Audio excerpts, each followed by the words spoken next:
আপনাকে যদি জিজ্ঞাসা করা হয় আপনি তেঁতুলিয়া কেন ঘুরতে গিয়েছেন? তাহলে আপনি হয়তো এক কথায় বলে দিবেন কাঞ্চনজঙ্ঘা দেখতে। আর পরবর্তীতে হয়তোবা বলবেন চা বাগান দেখতে। তাই না? হ্যালো গাইস, আসসালামু আলাইকুম। This is Cammy from Cammy's art.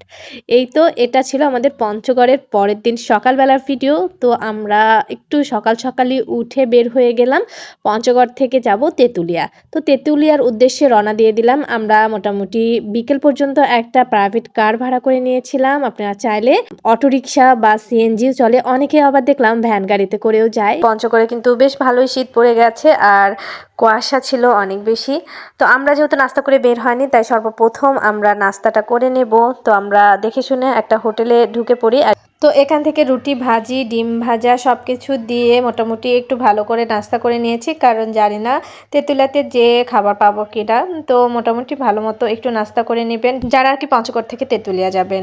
যদিও আমরা অনেক চেষ্টা করেছি তেঁতুলিয়ার যে রিসোর্ট আছে সেখানে থাকার, কিন্তু ওইটা অনেক আগে থেকেই বুকিং দিতে হয়। আমরা যখন গিয়েছিলাম তখন থেকে ডিসেম্বরের মাঝামাঝি সময় পর্যন্ত বুকিং ছিল, তো যার কারণে আমাদের আর তেঁতুলিয়া থাকা হয়নি। তো সুন্দর কুয়াশাচ্ছন্ন রাস্তা ধরে আমরা চলে আসলাম এবং একটা ভিউ পয়েন্টে। তো এখানে আসলে বাংলাদেশ ইন্ডিয়ার একটা বর্ডার, আর এই বর্ডারে হচ্ছে খুব সুন্দর চা বাগান আছে পুরোটাই। মানে আপনি যেদিকে তাকাবেন যতদূর চোখ যায় ততদূর শুধু সবুজ আর সবুজ সমতলের চা বাগান। অপরূপ সৌন্দর্যে আপনার দৃষ্টি আটকে যাবে, আপনি এখান থেকে যেতে চাইবেন না সহজে। সত্যি কথা বলতে পঞ্চগড় তেঁতুলিয়ার যতগুলো স্পট ঘুরেছি তার মধ্যে এই জায়গাটায় বেস্ট লেগেছে, কারণ মানে এটা দেখার মতোই একটা প্লেস। তো আমরা এখানে বেশ ক্ষণ সময় কাটিয়েছি। তো ছবি তুলেছি, ভিডিও করেছি, এই তো আপনাদের সাথেও শেয়ার করছি। কত সুন্দর সবুজ একটা চা বাগান দুই পাশে, আর একদম বাংলাদেশ আর বাংলাদেশের বর্ডার ঘেঁষে এপার ওপার আর কি, যেটা পিলার আপনাদের দেখালাম। পিলারের এই পাশে বাংলাদেশ, ওই পাশে আর কি ইন্ডিয়া, এইরকম। তো আমরা কিন্তু বিনা পাসপোর্ট ভিসাতে ইন্ডিয়াতে চলে গিয়েছিলাম। আপনারাও যদি এভাবে বিনা পাসপোর্ট ভিসাতে চলে যেতে চান ইন্ডিয়াতে, তাহলে চলে যাবেন কোনো বর্ডার এলাকায়, বিশেষ করে এরকম লোকালয়ে যে বর্ডারগুলো আছে সেইগুলো। তারপরে এই অপরূপ দৃশ্য কিছুক্ষণ দেখলাম, দেখে আবার আমরা রওনা দিয়ে দিলাম। রাস্তার ধার দিয়ে কিন্তু শুধু চা বাগান আর চা বাগান।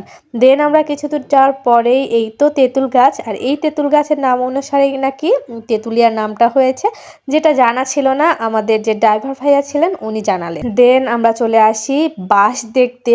আসলে ড্রাইভার বা গাইড যদি ভালো থাকে না, তাহলে দেখবেন যে আপনার কোনো জায়গায় ট্যুর দিলে উনি সব কিছু আপনাদের দেখিয়ে দিবে।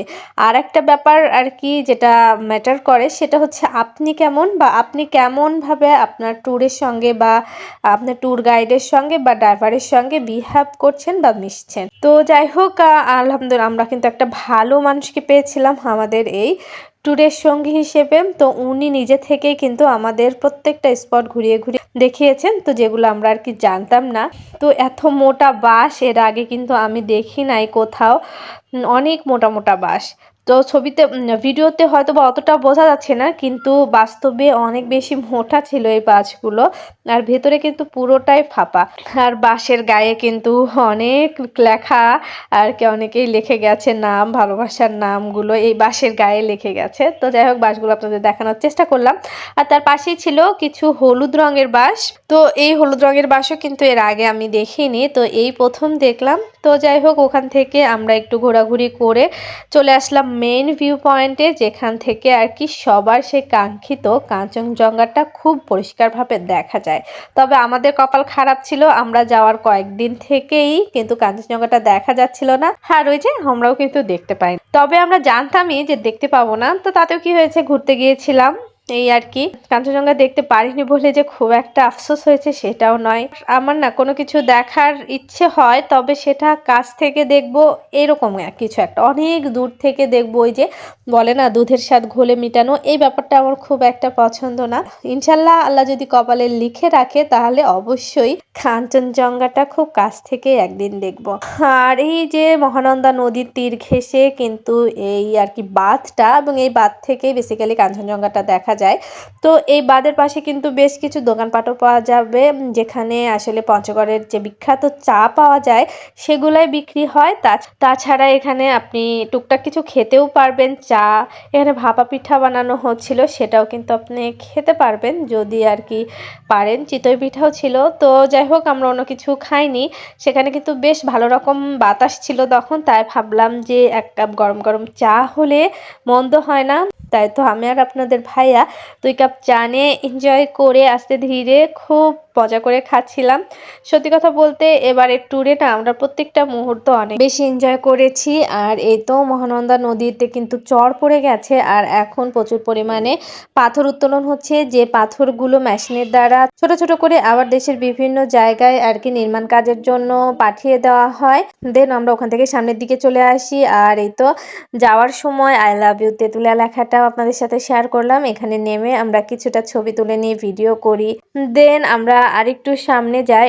বেসিক্যালি এটাও একটা ভিউ পয়েন্ট, যেখান থেকে খুব সুন্দর কাঞ্চনজঙ্ঘা দেখা যায়। ধার নদীর পাড় ঘেঁষে এই বাঁধগুলোতে বসে থাকতেও কিন্তু বেশ ভালো লাগছিল। তো সেখানে আর হালকা হালকা যেহেতু বাতাস ছিল, হালকা ঠান্ডা, সবকিছু মিলে পরিবেশটা অনেক ভালো ছিল। দেন আমরা জিরো পয়েন্টে চলে আসি। এই হচ্ছে সেই তেঁতুলিয়া জিরো পয়েন্ট, অর্থাৎ বাংলাদেশের শেষ সীমানা, মানে এরপরে আর বাংলাদেশ নেই। তারপরে আমরা ওখানে কিছুটা সময় কাটে আমরা চলে যাই বাংলাবান্ধা বর্ডারের উদ্দেশ্যে। তবে সেদিনকে কোনো একটা কারণে আর কি আমাদের ভেতর পর্যন্ত যেতে দিচ্ছিল না। ভেতর পর্যন্ত বলতে ওই যে পর্যন্ত আর কি জিরো পয়েন্ট বলা হয়, তো ওখানেও একটা জিরো পয়েন্ট ছিল। তো ওই পর্যন্ত না আর কি যেতে দিচ্ছিল না। আর এই যে দেখেন রাস্তার ধার দিয়ে কিন্তু পাথর মাড়াই করার আর কি মেশিনগুলো দিয়ে পাথর আর কি ভাঙা হচ্ছে, বড় বড় পাথরগুলো ছোট ছোট করে ভাঙা হচ্ছে। তো এই তো আমরা একদম বাংলাবান্ধা স্থলবন্দরের কাছাকাছি চলে এসেছি। কিন্তু হচ্ছে ইন্ডিয়ান গাড়িগুলো ঢুকছিল, কিন্তু বাংলাদেশ থেকে সব যেতে দেয় প্রত্যেক দিনই, কিন্তু সেদিনকে আর কি কোনো একটা কারণে ওই যে জিরো পয়েন্ট পর্যন্ত আর কি যেতে দিচ্ছিল না বাংলাদেশিদের। তো যাই হোক, ওখান থেকে আমরা চলে যাই। আমরা ওদিকে কিছুটা সময় কাটে আমরা চলে আসি মহারাজা দিঘি দেখতে। তো এগুলো আসলে আপনারা গুগলে সার্চ দিলে এর লোকেশন এবং ডিরেকশনটা আর কি জানতে পারবেন। বিশাল বড় দিঘি, যেখানে নৌকা দিয়ে পারাপার করা হয় এখনো। আর দিঘির ওপরের বাঁধটা মাটি দিয়ে অনেক উঁচা করা, যেটার উপরে এখন আমরা দাঁড়িয়ে আছি। আর এটা কিন্তু চারপাশে আর কি গাছ দিয়ে একটা জঙ্গলের মতো করা। আর হচ্ছে এই তো অনেক বড় সিঁড়িও আছে ওই মানে ওপরের দিকে ওঠা এবং নামার জন্য। আর এই হচ্ছে মহারাজা দিঘি। আর ওই যে নৌকা চলছে দেখতেই পাচ্ছেন, বেশ সুন্দর একটা কিন্তু জায়গা। আর এখানে নৌকা ভ্রমণেরও ব্যবস্থা আছে, তবে নৌকা ভ্রমণ করতে গেলে আমাদের দেরি হয়ে যাবে, তো যার কারণে আর নৌকা ভ্রমণ করা হয়নি।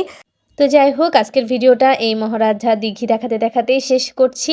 পরবর্তীতে আমরা কোথায় গিয়েছিলাম, কি করেছিলাম সেটা থাকছে নেক্সট ভিডিওতে। সে পর্যন্ত সবাই ভালো থাকবেন, সুস্থ থাকবেন। আল্লাহ হাফেজ।